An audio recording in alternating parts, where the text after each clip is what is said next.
All right, this is the Flipping Junkie podcast, episode 174. Cue the music there it is. All right, today, welcome again to the Flipping Junkie podcast. Today, I'm super excited because I've got a great friend on here, Mike Simmons, and we're going to talk about a lot of really cool things, namely that he's got this book that he's just released. And this is an amazing book, and I'm super glad to be able to talk with him about this. He's so experienced in this business. We've been in the same mastermind for a long time, and I've just learned so much from Mike. So I'm super pumped to have him on the show to talk about the book and just, pick his brain a little bit. So let's start. Mike, how you doing? Great, man. I'm doing really, really good. Thank you. I appreciate you letting me come on. This is awesome. Yeah, no problem. I'm glad to have you. And we discussed, because we know each other so well, that we didn't do the typical process of the whole podcast. Like, here's the list of things you want to make sure you do before we start the podcast. None of that stuff happened. So I don't even have his official bio to read to start this episode. So I thought it'd be fun just to ask Mike, but he's got to do this in the third person, which is weird. But you've got to do your own bio just real quick in the third person. Now, I think I'm going to be recorded on his podcast right after this, and I think I'm going to have to do the same thing. So we both got this. I'm putting you through the same thing. I should read my bio. That would be even funnier, but I'm not going to. I'm going to do this from more memory, a little more natural. But I will do it in the third person because I think that's a funny concept. Here we go. Mike is a Michigan, born and raised in the Midwest. Blue-collar family, started investing in real estate in 2008 as a way to supplement his income and provide retirement for his family. He proceeded to flip properties for 6 years before switching his model over to wholesaling. He eventually built a team and really took his business to the next level. Mike is a father of 3 children and married, and still living in Michigan and involved in his real estate day to day, and also has a popular podcast called Just Start Real Estate that he enjoys producing every single day. Welcome to the show, Mike. I really hope we get this Mike on the podcast. He sounds amazing. Yeah, he's a good dude. Kind of. I don't know. I love that. It's so funny that it makes it feel like it really is like another That was person. Weird. That's harder to do than I thought it was going to be, but. Oh, you did great, man. Now I'm worried about how I'm gonna pull mine off. It's gonna be a mess. I'll probably end up throwing some, traveled with the circus for 3 years or something. Exactly.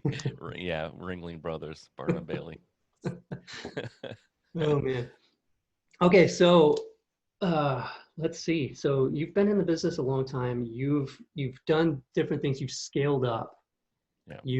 You've done that in a way that's improved your lifestyle. And so the book that you've written is called Level Jumping, right? Level Jumping. Yeah. It's sort of not necessarily intuitive title. I really went back and forth. I polled a lot of people about it, and there's a lot of people loved it. A lot of people said that doesn't mean anything to me. What it is basically just kind of my journey and what I did to not just go to the next level, but in my opinion, I was able to skip a few levels. So the growth that I had should have taken me probably 5 or 6 years, and I did it in a year because I surrounded myself with people who could kind of give me a roadmap and point out the mistakes they made and the things that they did right and wrong. And so with that, like, kind of hindsight, really, I was able to do it a lot faster. So I feel like instead of just kind of going from one level to the next, like most people do as they figure things out organically, I was able to jump levels because I just had people around me telling me what they did wrong so I could avoid those things and not, stunt the growth of my company. Yeah. And who doesn't want to do that, right? Like, if we can take those lessons and incorporate those and shortcut our success, obviously there's still a lot of work involved, and mistakes will still be made, but hopefully there's fewer mistakes. And when things start shifting in a bad direction, you have people you're surrounded with to have conversations with about. And I realize not everybody wants hyper growth and scale, crazy fast. And you don't have to, but whether you scale fast or slow, or you scale to a huge amount or to a lesser amount, there's certain truths, there's certain things that you really need to be careful of, whether you want to build a team of 3 or 2 or you want to build a team of 20 for your business, right? The process is still similar. It's just how much are you pushing down on the gas pedal? How much are you like pushing this growth or not? But to grow, it requires you to step out of the role of operator for everything. And the minute you step out of the role of operator for everything and you stop being the marketing person, the phone person, the salesperson, the project manager, the minute you stop being all of that and you start building a team, you have to be careful how you do that. And that's really what the book's about. How do you scale up your team like that? Yeah, and so I think you've answered the first question that I had for you was, would you say the book centers around the idea of having a team? And I think you pretty much summed that up and answered that question. Do you Yeah, want to add anything to that? if you're a one-man band, like if you do everything in your business and you have no interest in ever putting anybody else on your team, yeah, it's probably not the book for you, because the book is about how to scale up, right? And again, I don't want anybody to misunderstand. That doesn't mean you want to be a $10 million company. It just means I want to start building a team and putting people in place that can help me remove myself or just help me do more without having to do everything myself. And what does that look like? And how do I do that? And it's not just the team, but the book covers metrics and KPIs and holding people accountable to numbers, and knowing what the health of your business is, and knowing your numbers, because it's one thing to start adding more leads and more deals and people onto your team, but if you don't know where anything's going, if you don't know where the money's going, if you don't know what's working, you can't scale up. It's just not going to work. So that's part of it too, so knowing your numbers is a big part. Yeah, and I want to speak to that just a minute too, because I have been saying things on my podcast, about, people like, I should speak about myself. So myself scaling up and how that wasn't really right for me. Now, I want to preface that because I think that there can be this idea of it's black or white, right? Either you have a team or you don't. And it's definitely not. Like Yeah. everything in life, there's a middle way that's usually the best way. And it just fits whatever your thing is. So I think, as I was reading through your book, like talking about all those things, it's really helpful to know all of this because most of us, even the people that I've talked about being, where they're not killing themselves doing a million deals a year, where they're maybe even doing just 20 and they're the happiest investors I know, they still have one or two people on their team, maybe Yeah. three, Yeah. right? So there's still, even the small operators find, and that doesn't mean that you've got a dedicated acquisitions person, but and I was thinking about my father too, because my sister's worked with him for a long, long time. And I could not imagine my dad's like being happy and enjoying the lifestyle and the business that he's created without the help of my sister. It just would Yeah. not be there, because one person, two people, sometimes even, it's just really hard. There's so many different hats to wear. Um, so definitely not black or white. You might be thinking, well, I'm just No. getting started. I want to just do this myself, and be open to the fact that you're probably going to need, no matter what, one or two Yeah. people at least, and then you find out whether that fits for you and you grow from there or not. Yeah, this isn't a book for someone who wants to start the next Apple. Like that's not what it's Yeah. about. The understanding is that it's, relatively small businesses still. We're talking about small businesses, and like to your point, people who still kind of consider themselves to be a solo operator a lot of times do have people that are helping them on their team, and that those relationships and how you deal with people is a big part of the book. So Yeah, that's awesome. And the way you started the book, I really appreciate it because it wasn't like jump in step one, step two, step three. yeah, You really started it in a way that resonated with me, and I think would resonate with a lot of people listening to this podcast. Because you talked about education for execution, right? And when I wrote that down and underlined execution, I was like, oh, I hope that's not going to be taken as education so that you'd be slaughtered, yeah, for action. And the metaphor you used was trying to steer a parked car that had the ignition off. yeah. And can you speak about that a little bit? Yeah. So when you know, I've been talking about this a lot lately, and it's not that embarrassing, but it sort of is for someone who has a podcast called Just Start and who has all this like, listen, you can't steer a parked car. Like when the the the year that I decided I wanted to be a real estate investor was 5 years before I bought my first house, right? So I'm very, very, very familiar with the mindset and the fear that is associated with starting a business, and certainly starting a business where the numbers are so big.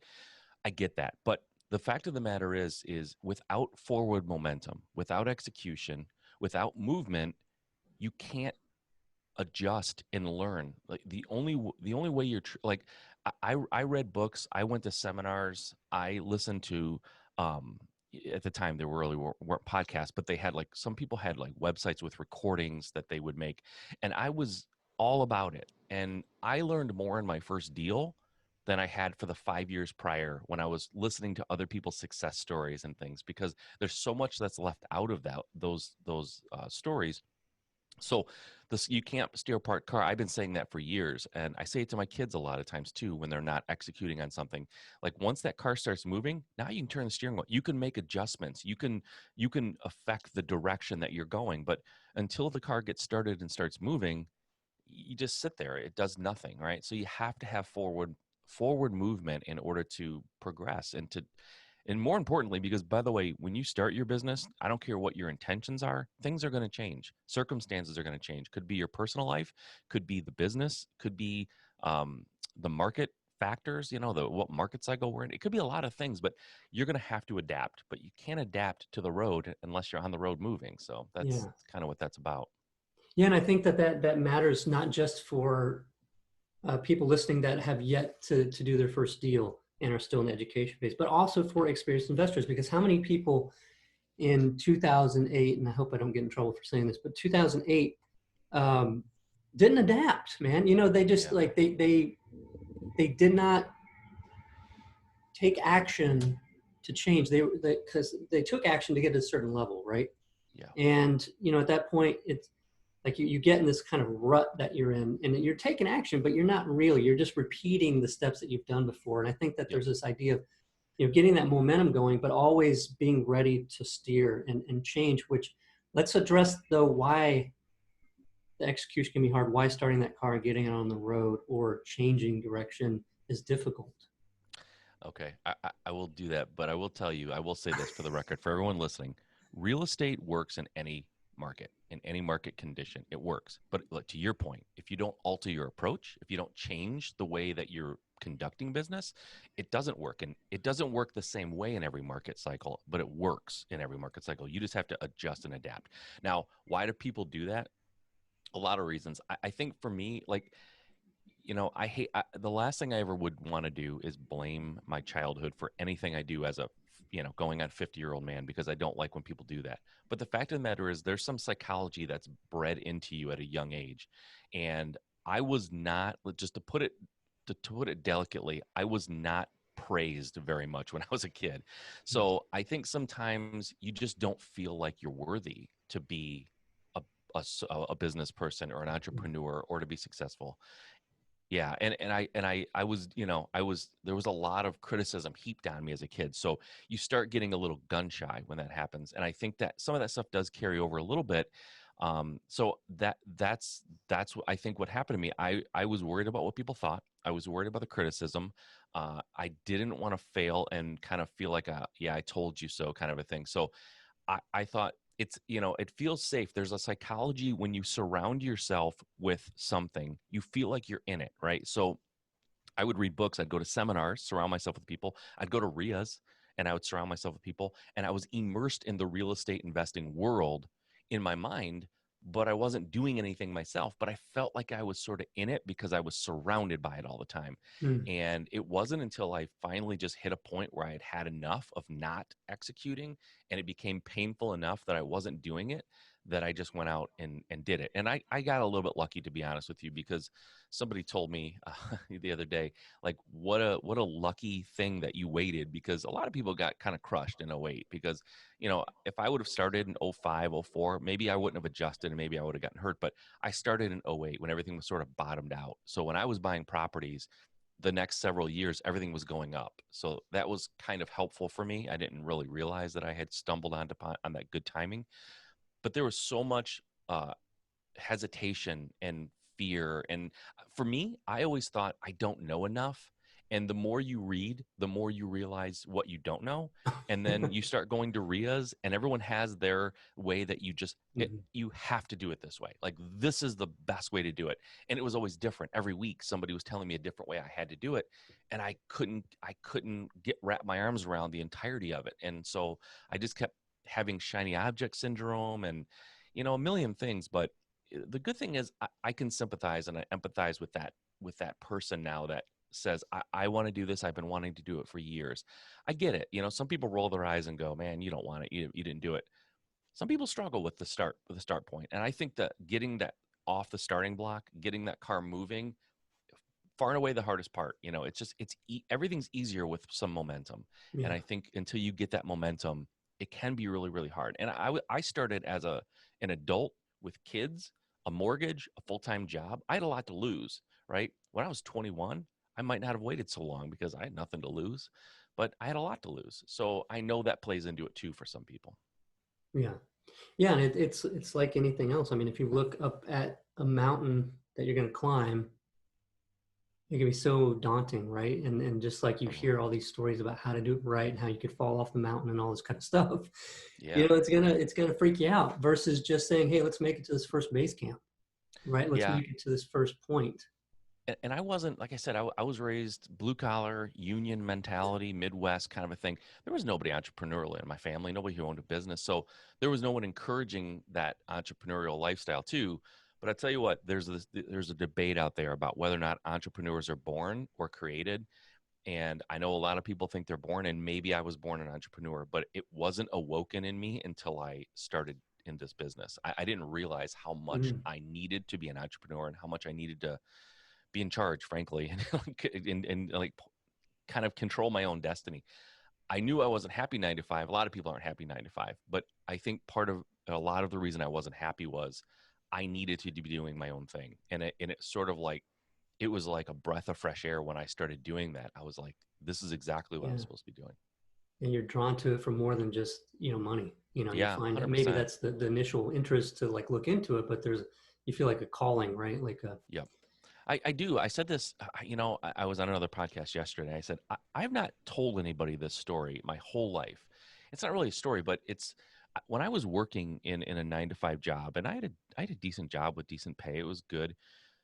I went to work, and every day I felt like I'm wasting my time because this is not where I'm supposed to be. I'm delaying something that's supposed to be happening, and I don't know what it is. It's just this nagging feeling that this is not where I belong, and I'm wasting my time. Like, I'm totally should be somewhere else right now, but I didn't know what that meant or what to do with that until I went out on my own and realized I wasn't meant to work for somebody. I just wasn't, and I had this nagging feeling for years, and I didn't know what to do about it. I just didn't know what it was. yeah.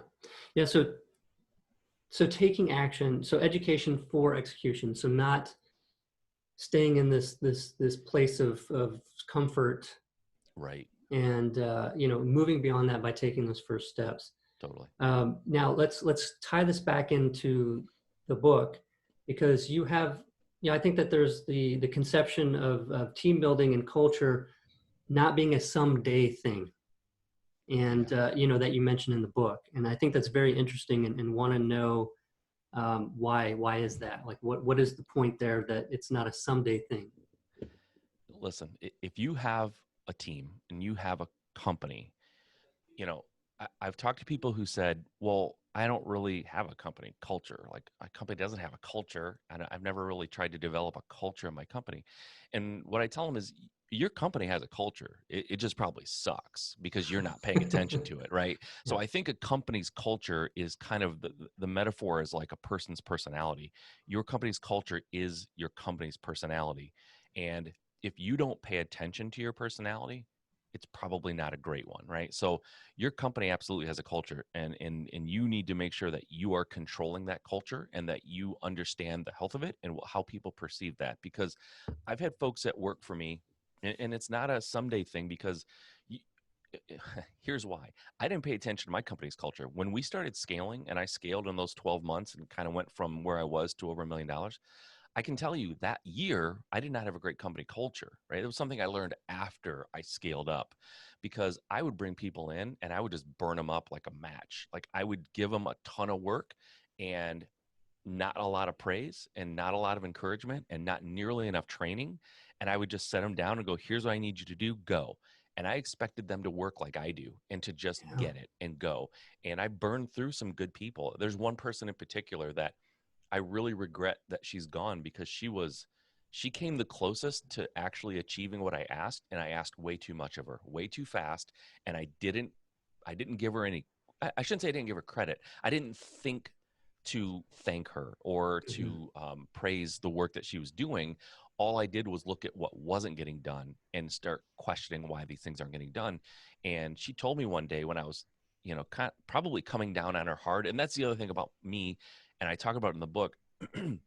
Not everyone is great at interpersonal communication. Not everybody's great at like seeing someone in the morning and saying, "Good morning. Mhm. How was your night? No, how's your family? I know your son was sick last week. Is he feeling better now?" Like, I'm not always great at that. I tend to hit the ground running when I talk to people, and it's business from the moment I start talking. And so I was probably coming down on her harder than I meant to. I really wasn't trying to be mean, but it probably felt like that. And she said, you know, I wake up in the morning and I start working around 8 o'clock. Like I wake up and start working. And she said, there really isn't a night where I don't fall asleep on my keyboard working. And I repeat that process Wow. every single day. And it was like a wake up call for me, like, oh my gosh, I am burning this person at both ends. Like I'm totally burning her out. And I switched her workload and kind of gave her a little bit more of a focused workload and scaled back, but the damage had been done, and she left a few months later, and I don't blame her because she just found something that made her happy. But we burned her out, and she was great. I mean, she was my transaction coordinator, and she would, there was times where she'd go pick people up that were older who couldn't really drive and drive them to closing, and like I didn't ask her to do this stuff. Like she just did it on her own. She was Wow. awesome. But I just worked her way too hard, asked way too much of her. I treated her like she was a business partner, but she wasn't being compensated that way, and Right. she didn't have the upside. If we became a super profitable company, she wasn't going to necessarily share in that like I would. And I realized at that point, I'm always going to care more about my company. I'm always going to be willing to work until midnight every night if that's what it takes. That is an unrealistic and unfair thing to put on anybody who works for you. And so that culture and the way you treat people and that team building and the camaraderie is important. If someone likes where they work, and I've had this experience, I worked for 20 years in corporate. I worked for companies that I got up in the morning and I was happy and excited to see the people I worked with because I really had a good time. And I had companies where I went in and it was like, I said, one company was like, a jail meets a morgue. Like it was horrible. It was like someone died and you were in trouble every single day. And I just hated it. And I know that the one that I thought I had a lot of fun and I really liked, I made a lot less at that company, but I would have stayed there, I thought, for the rest of my life because I really, really enjoyed the people and I Yeah. had a good time. And I know that that's important when you're building a team. Wow. No, that's what you just said, is a message that I think I wish I would have heard and actually absorbed years ago because I was operating the same way. There's this tendency to believe that, people should come on and work just as hard as you do, care as much Yep. as you do Yep. without any kind of assistance because that's what I did. I started this thing without that assistance and I didn't have somebody calling me every day saying you're doing great, great, keep going. Yeah.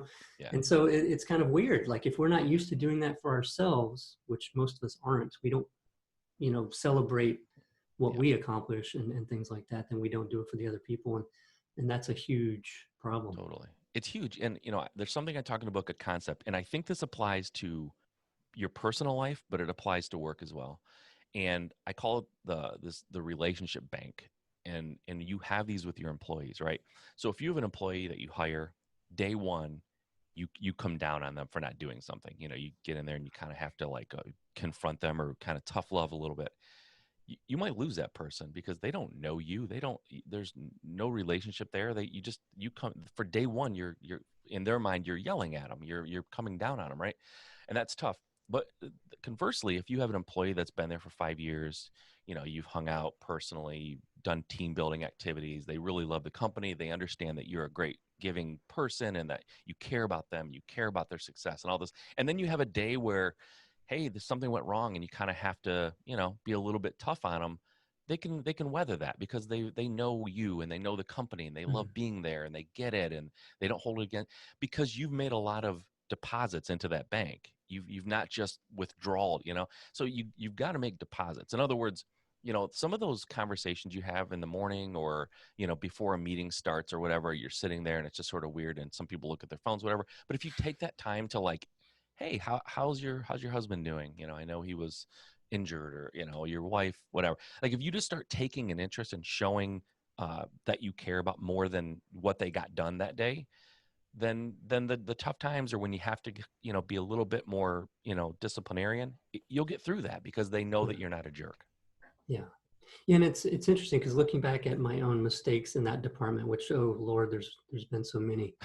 But Me too. and I think, well, how come I didn't do that often? And how come I don't still do that all very often in the beginning of the meetings? And it's like, like I always had this idea, like I got to keep all this stuff juggled in my head, and I'm so focused on making sure progress is Yeah, being made, all this kind of stuff it's almost like I can't let go of all these things that I'm juggling. yeah, And I think once you do, things just operate better. So yeah, yeah. take the time to let your mind get clear, and just drop all of the I've got to hurry up and get this stuff done, because you'll find that more gets done when you stop operating like that. Yeah, um, and it's easy if you just get to know your people a little bit. Most people have topics and subjects that they really light up and they love talking about it. Just find out what those things are and ask about it. Like it's not that hard. I've got a guy that works for me. He's a huge Lions fan, so we razz each other about our like favorite football teams. It's just something that we do, and I know it's fun for him, and it just I don't, it breaks the ice a little bit because as entrepreneurs, you're right, we go into meetings and we know what we want to accomplish and we're driven, and we maybe don't need that praise or don't care about it. No one gives it to us, so we just keep forging ahead. But that's not realistic for everybody on your yeah. team. Everybody has different motivations, so Yeah, I you think have to I get to think know. I need it, and I think the big thing was that not taking the time to acknowledge myself, then, because if you're not doing that, we're not, I'm not likely to do that with other people. And so that's been a big True. thing that I've been like learning lately, as has been something that for self-improvement for myself. But Yep. yeah, so it's great that you talk about this in the book, because it is huge, Yeah. and if and help bring some clarity into what I've been working on. So I enjoyed that. You also talk about mental obstacles that we all tend to face with hiring. Would you mind elaborating on some of those? I mean, yeah. So in that chapter, I talk about a lot of different things. So I'm not sure if I'm referring to what you were specifically looking for, but some of the here's a mental obstacle I had with hiring. The first one I had, the very first one was it's this circular logic of I'm not big enough to hire. My company isn't big enough to hire, but I can't get big enough to hire unless I get some help. You know what I mean? So Yeah. it's like you keep going back and on this like eating your own tail of how do I get to the level I want to be? I need to hire, but I'm not big enough to hire. So you talk yourself out of it. The reality is there are ways to hire people that are creative, and you kind of alluded to it in the beginning. Not necessarily hiring someone full time, or like you have this team that everyone has like a W-2 salary and you have to pay them benefits. Like it doesn't have to work that way.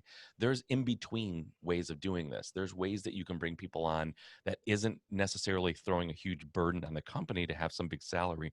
For example, when I started hiring, the first salesperson I hire, I ended up partnering with him.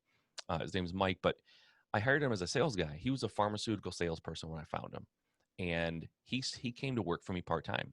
He was an on the road pharmaceutical sales guy who was the highest achieving salesperson at his company. He was, in fact, the number one salesperson in the region. But the fact of the matter is, he was so good at his job, he had dead time during the day, downtime. He could do things. So he would go on appointments for me during the day Hmm. and do his job.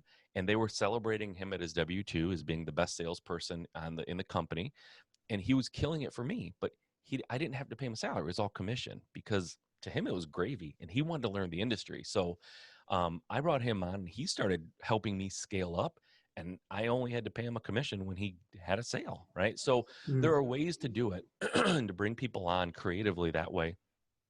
So I think some of the limiting belief is I can't hire someone. I'm not big enough. I don't have the money, or, I can sort of do all this myself. Why do I need to bring someone on? Like, I was doing sales before I brought him on, and I thought I was okay at it.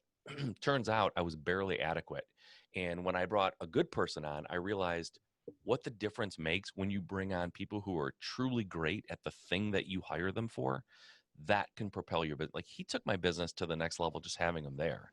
So when I realized, oh, I can bring people in who are very, very good at some particular aspect of this company, that started changing my business forever. And that other person I brought on, who I alluded to, that I completely burned out, I brought her on as a transaction coordinator, because what I found out about myself is I'm not detail oriented. I'm not good at details.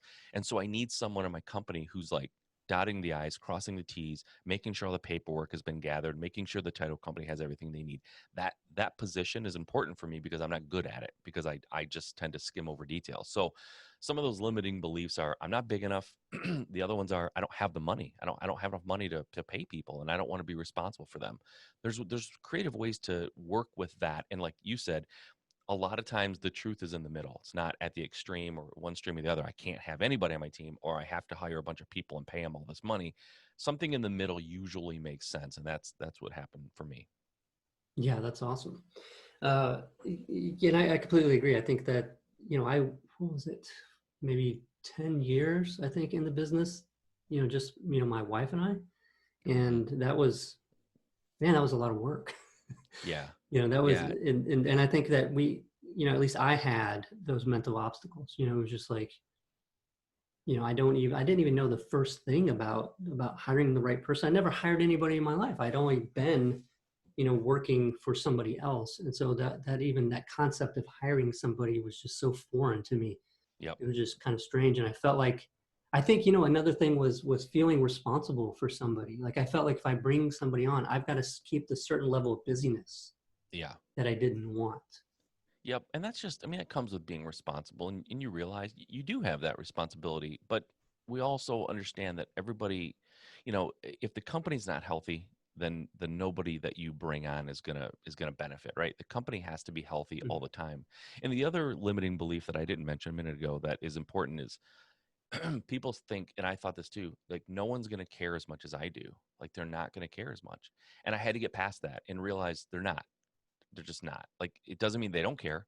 They will, they will care, especially if you're conscious of that culture, and you're paying attention to the health of the relationship you have with the people on your team. But they're still not going to care as much as you do. It's not possible. It's like no, people can love your kids. They don't love them like you do. They can't. It's not possible. They're your kids. So your company, you're always going to care more than they do. So don't get too caught up in that. But there's a difference between caring as much as you do and caring a lot. And there are people who love the companies they work for, and they love what they stand for, and they love how they conduct business. So that's what you're striving for, is to give them a reason to love the company. Just don't expect them to love it as much as you do, because they probably won't. Yeah, the expectations can't ever be met. So there'll always be a disappointment for you. Totally. Yeah, so they're coming in at the right expect. Yeah, I love that. All right, I like that you also discussed that there's rarely a perfect time to do anything. I think a lot of us are waiting for perfect times My to. gosh, that was part of it too for me too. Before I started actually investing, like, and started my business, I kept waiting for a perfect time. I have a relative who shall remain nameless because he might listen to this. Um, who they Here's the logic all the time. Yes, I'm going to start that project or start that. Let's say this time of the year, they'll say, I'll start it after the summertime. We're going to go on vacation. The kids are out of school. It's just a lot going on. I've got to, I have these house projects, and we're going to be on vacation. I'll start it in September when the kids go back to school. And then September comes and go, the kids are back in school. It's like, it's hectic. It's crazy. They have schedules and sports. So I'll start it after all that. And then in October, the excuse is, well, Thanksgiving and Christmas, the holidays, it's just a crazy time. I'll start it at the first of the year, New Year's Day. It'll be my New Year's resolution. And New Year's Day comes and they go, well, it's winter time. I live in Michigan. It's winter time. It's like not a great time. It's like there's every time they draw this line in the sand after some, event that's going to happen, or something that's going to happen in a few months. And once that happens, there's always something else that's going to potentially make it not a great time. So I say start now, like, or they go, oh, the market's bad. Oh, coronavirus. I'll start it once everyone's able to Yeah, go I'm hearing move a lot of around that. again. Yeah. Yeah, it's like it's an excuse. It's a convenient excuse. And I said it in the beginning. There's never a bad time to be in this business. You just have to adjust and alter your approach sometimes. But what's next? Coronavirus, and then there's always something, right? I mean, so anyways, this limiting belief that it's never a good time. There is never a perfect time. The perfect time doesn't exist, right? You have personal things that happen. Like there's never a perfect time. There just won't be. So stop looking for it. And this relative of mine that I won't name, I have I have tried everything, and it's like there's always an excuse why they can't start something then. It's always after a date, and their logic makes sense. It's just there'll always be something. So you have to just do it. Yeah, yeah, it's true. Shia LaBeouf's "Just Do It," right? Like the "Just do Just it," do it. just Exactly. and there was, and thinking back in my start, yeah, there's that, like taking the action is so scary because even just like the first marketing to get somebody to call me, trying to find motivated sellers, Yeah. man, that just was like, what the heck am I going to say when somebody calls? I don't feel like I'm knowledgeable enough about real estate and thinking they were going to ask some super hard, like legal Yeah. questions or something Yeah. regarding real estate that I wasn't going to be able to answer. That rarely happens. And when it Yeah. does, it's like, here's my attorney, call them. They're a real estate attorney. I'm not an attorney. Yeah. But anyway, it's interesting because the things that we're so afraid of, I was so afraid of, turned out to be no big deal at all.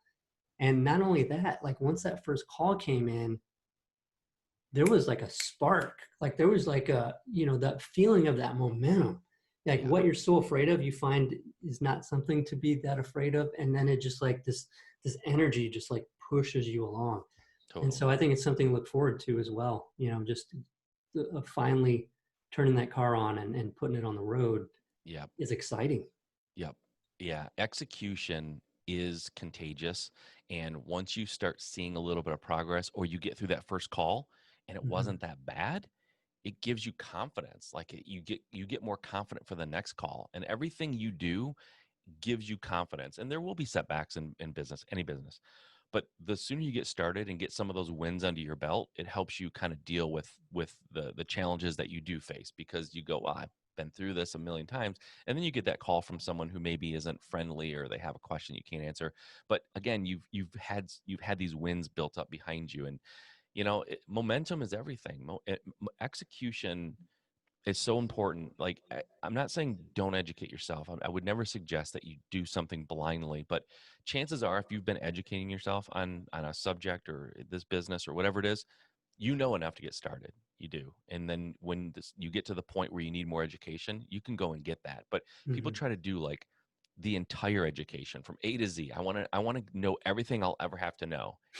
It won't happen. It never happens, right? So you Yeah. end up having that paralysis analysis. So just get started, do as much as you know, and then learn what you have to learn as you go. It's, in my opinion, the momentum and the execution is so much more important than endless education, because education without execution is just nothing. There's nothing to it.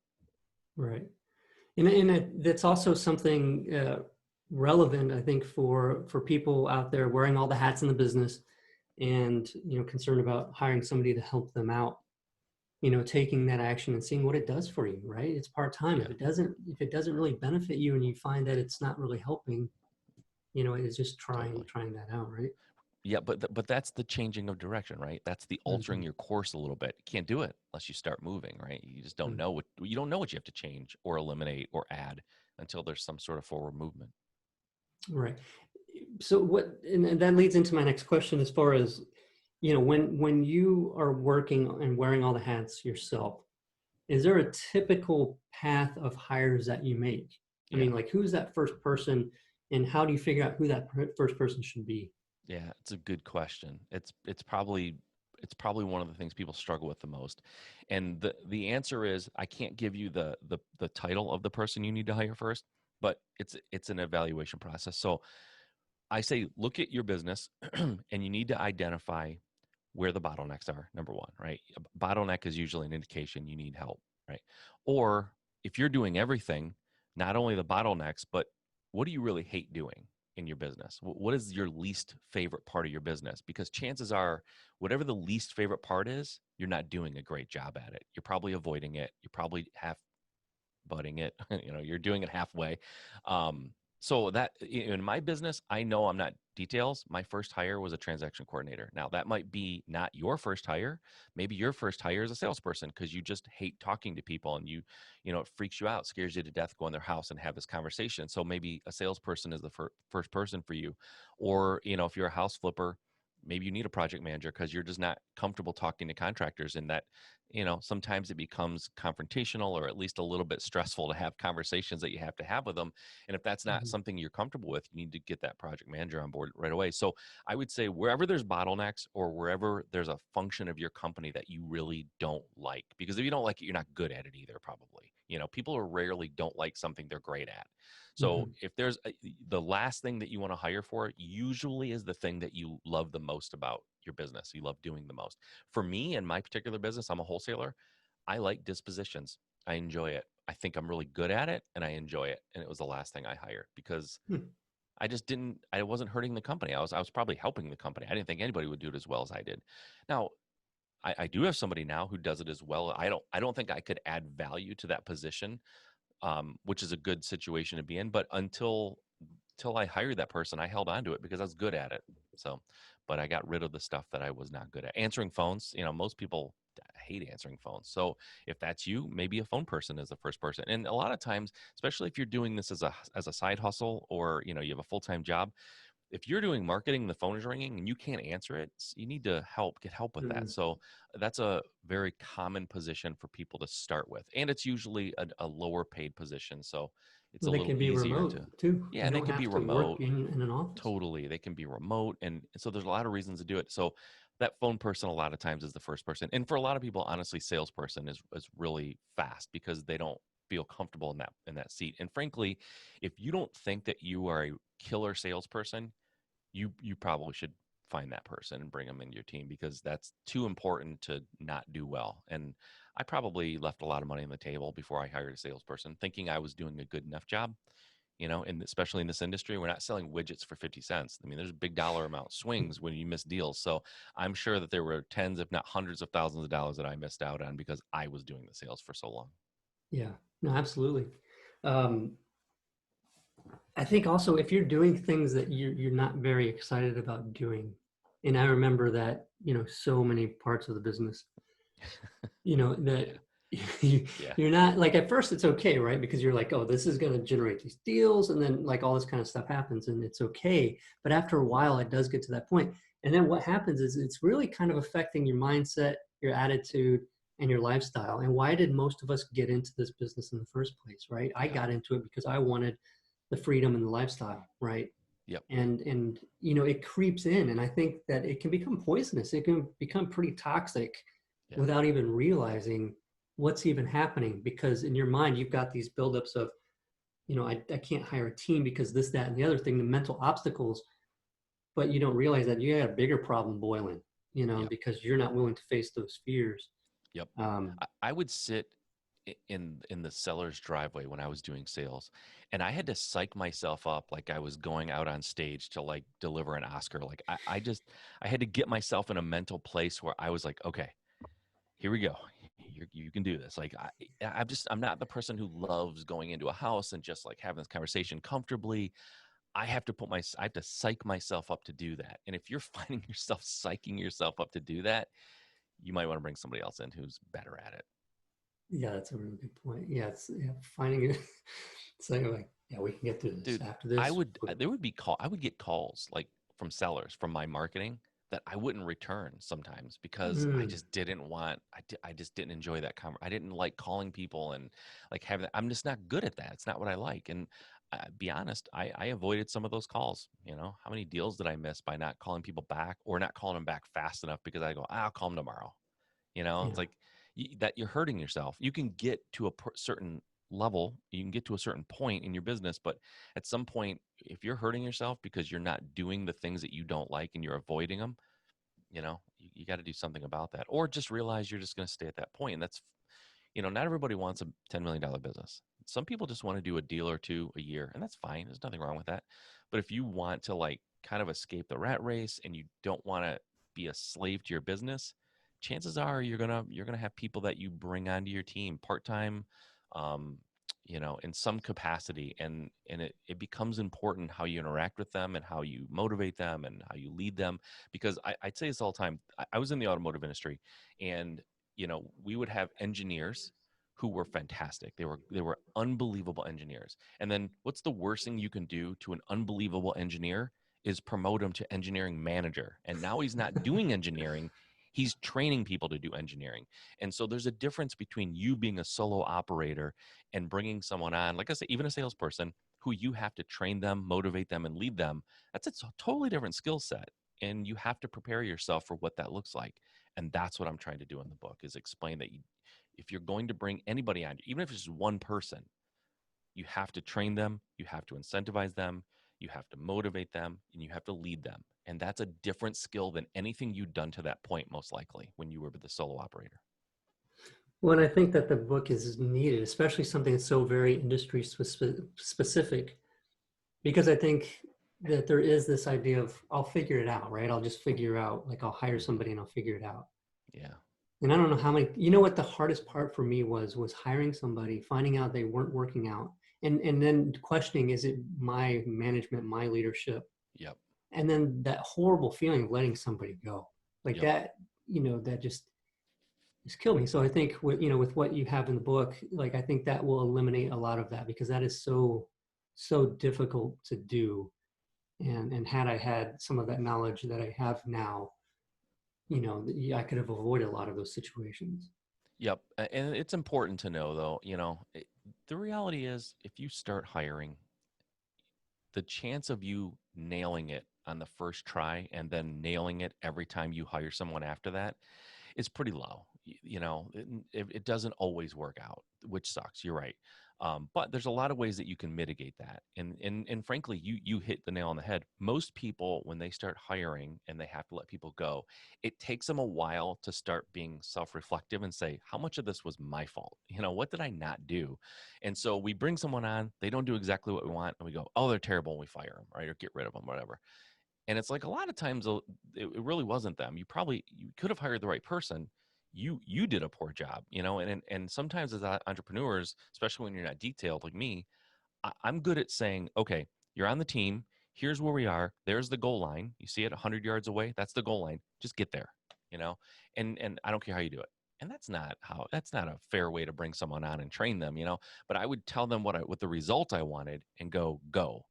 And so I burned through people because I wasn't doing a great job of leading them and training them and getting them ready to be successful. So we burned through people, and it was like, wait a minute, we're not even this. It has to be us at some point. It can't be everyone we're hiring. So we had to be a little self-reflective too and say, we're not great at necessarily training people the way we're doing it. We need to alter that Mm-hmm. a little bit. So the fact that you even looked at yourself and said, maybe it was me is good. And that's, you have to think that it can be you, or if it's always someone else, you're never going to get better. Mm-hmm. Yeah, it's a big point. My question I have for you now is, okay, so let's say you've done it and you have done it. You looked at everything that you didn't enjoy doing, weren't doing well, and hired people, and then even replaced yourself in the thing that you did, like the disposition. So now what do you do? It's a good question, Danny. So at some point you have to go from being the operator to the leader, to the visionary. So for me, it's a lot of what's next. And I spend a lot of time. My time is looking at the numbers, right? So I'm in that plane. I'm looking at the instrument panel. I'm not necessarily flying the plane, but I'm looking. It's a bad analogy because the people who are flying the plane need to look at the instrument panel. But I'm looking at the numbers, right? I'm looking at the numbers of our company, and I'm seeing, okay, good. So this was our response rate with our direct mail, last year, and what is it so far this year, and how much money are we spending, and do we need to change it creative? So I spent a lot of time in the marketing side of it, but not necessarily executing it all, but more looking at the results and making, I'm moving the levers on the instrument panel more than in the trenches. So I'm not calling sellers, I'm not talking to sellers, I'm not talking to buyers, I'm not going to closing. So all of the day-to-day stuff I'm not doing, but I'm sort of steering the boat. I'm looking at the high level numbers, and I'm trying to decide, should we be doing more flips this year than we did last year? should we be doing less flips than we were doing last Mm. year? Should we be introducing a new kind of marketing? And if we do it, how do we integrate that? Do we take money out of some other marketing channel that isn't performing and put it into this? So for me, a lot of it's marketing, and a lot of it's just the direction and the emphasis. Or do we need to hire somebody else? Is there something in our business that's not functioning properly? And is that because the person who's doing it isn't doing a good job?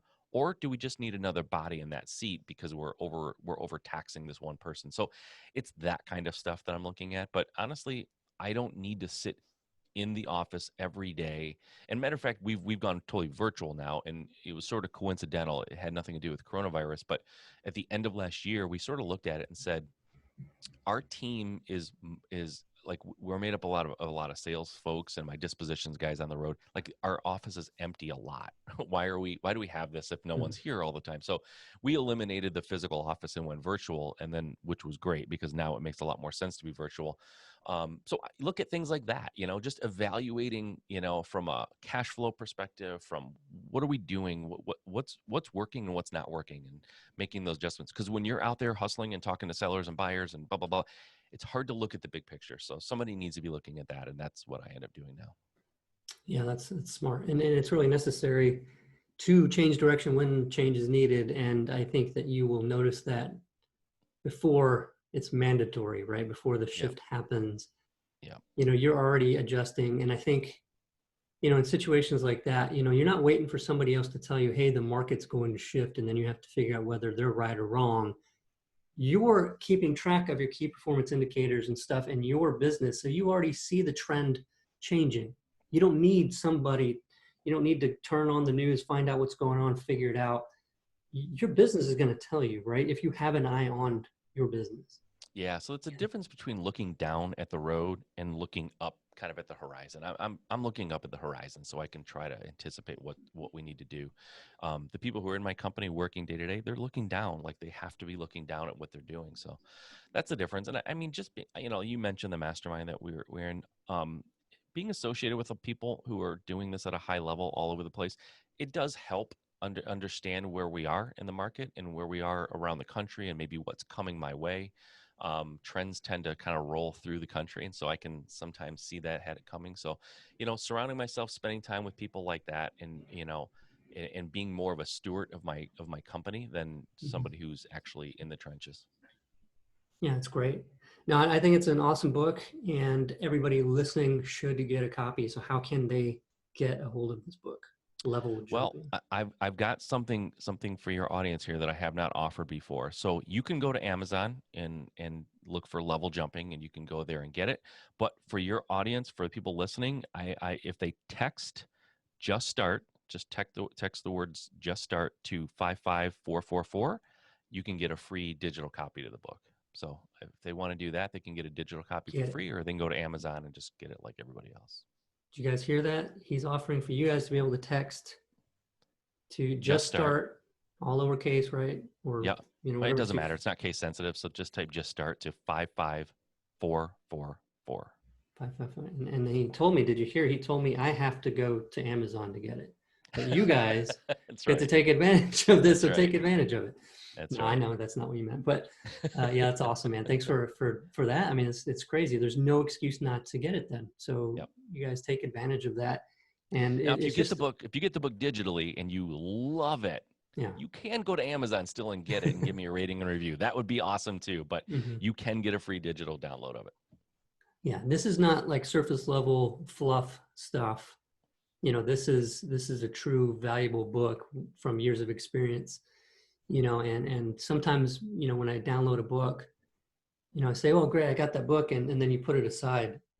I'd say get the book and really make sure in the evening or something to really dig into it. And I think the way Mike has the introduction, and it'll really pull you in, and it'll be hard to put down. So yeah, just make a commitment that if you do get that, that he's offering it up for free, but see all the value in it, and start reading it and really get the value out of it. Yeah. Thank you for saying that. I appreciate it. It's very nice. Yeah, yeah. Well, thank you so much for being on the show, Mike. Yeah, thanks for having me. I really appreciate it. It's been a long time, but I'm psyched to be here and very happy to reconnect with you here. I haven't seen you in a while, so this is good. Yeah, I enjoyed this a lot. yeah. Awesome. You look great. You're doing Thank you. well. Same thing. Looks good, man. Awesome.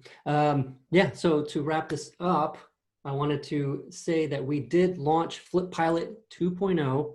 So if you've been paying attention to that, we did that and we created a free account. Now, this is not just a free trial.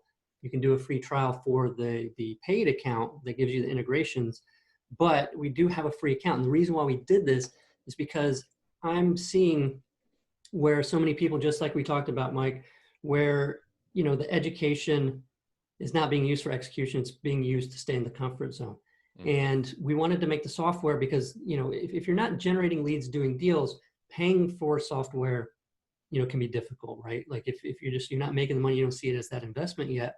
So we created a free account because I want you to be able to get an account and then have that be what you're taking execution on. I want you to use that to fill your funnel, right? Like if you're taking action, those first steps, starting the car, getting on the road, equals getting leads to put in the system to work. If you're not working leads, you're not doing the first step. Yep. It's all about generating leads, talking to sellers. You're going to fumble and make mistakes. But this way you have a way to put it into a system that's very simple to use. Like there's no concierge service or anything like that because you just get in and use it. You don't even have to watch videos to figure it out. We made it so simple. And then to set up the follow-up, right? Because in the beginning, getting the deals is the hard part, right? It's so hard to get the leads. So if you set yourself up to turn more of those leads into deals, you're head and shoulders. That first deal should come sooner.